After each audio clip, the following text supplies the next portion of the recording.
সকলকে জানাই আমার একটি ব্লগে অনেক স্বাগত। আজ অনেক সকালে উঠেছি, ভোরবেলাতে উঠে কি করব খুঁজে পাচ্ছিলাম না। তারপরে ফুলের সাজিটা হাতে নিয়ে ফুলগুলো তুলতে লেগেছিলাম।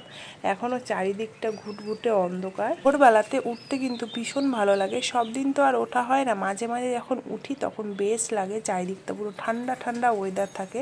আর গাছে কত ফুল ফুটেছে দেখো, ধুতরা ফুল, আর এদিকে আছে নীলকণ্ঠ, পঞ্চমুখী নীলকণ্ঠ। এই গাছটাও কিন্তু আমিই লাগিয়েছি, নিজে হাতে গাছ লাগিয়ে। সেই গাছে যদি ফুল আর ফল ফোটে তাহলে কিন্তু ভীষণ আনন্দ হয়।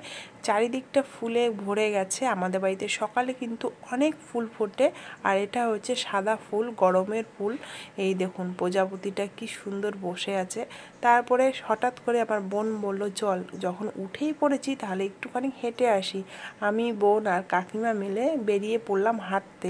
চারিদিকটা এত সুন্দর ছিল, কি বলবো। ওই ভোরের ওয়েদারটা পুরো ঠান্ডা ঠান্ডা ওয়েদার, গরম পড়ে গেছে কিন্তু ভোরবেলাতে বেশ ঠান্ডা। এই মাঠের দিকে কিন্তু অনেক মানুষ সকালবেলাতে হাঁটতে আসে, আর এত সুন্দর লাগে এই দিকের পরিবেশটা, আমার ভীষণ ভালো লাগে। মাকে বললাম, তোমার আজকে যেতে হবে না, তুমি ঘরেই থাকো, দেবসেনা আর আদিদেবকে একটু রাখো, আমি একটু হেঁটে আসি, তুমি তো রোজই হাঁটতে যাও। যখন আমি স্কুলে পড়তাম তখন এই পথ দিয়েই কিন্তু আমরা স্কুলে যেতাম, আবার মাঝে মধ্যে মাঠে মাঠেও আমরা স্কুলে যেতাম।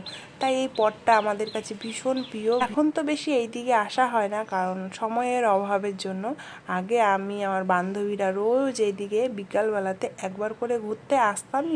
বেশ ভালোই লাগতো, ঠান্ডা ঠান্ডা ওয়েদার, হালকা বাতাস।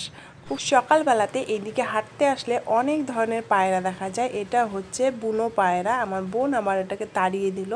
মাঠে এত সুন্দর হাওয়া দিচ্ছিল ফুরফুরে। তারপরে বোন আমাকে বলল, জুতোটা হাতে নিয়ে নে, দেখ কি ভালো লাগছে হাঁটতে। তারপরে বোনের কথা মতো জুতো আমরা সবাই হাতে নিয়ে নিয়েছি। আগে এই মাঠে কিন্তু অনেক চাষ হতো, কিন্তু এখন জলের অভাবে এখন আর তেমন কোনো চাষ হয় না। চারিদিকটা বেশ ফাঁকা ফাঁকাই লাগছিল। মাঝে মধ্যে এই পটলের চাষ হয়েছে, আর বেশ কয়েকটা জমিতে ধান হয়েছে। আমার বোন এইদিকে দেখাচ্ছিল, এইদিকে ওদের জমি আছে, ওই পোলটার ওইদিকে কিন্তু আমার বোনেদের জমি আছে। আর এই দেখুন কি সুন্দর লাউয়ের শাক। আর আমাদের জমি এইদিকে নেই, আমাদের জমি অন্যদিকে আছে। এখানে বোনদের আর ভাইদের জমি আছে।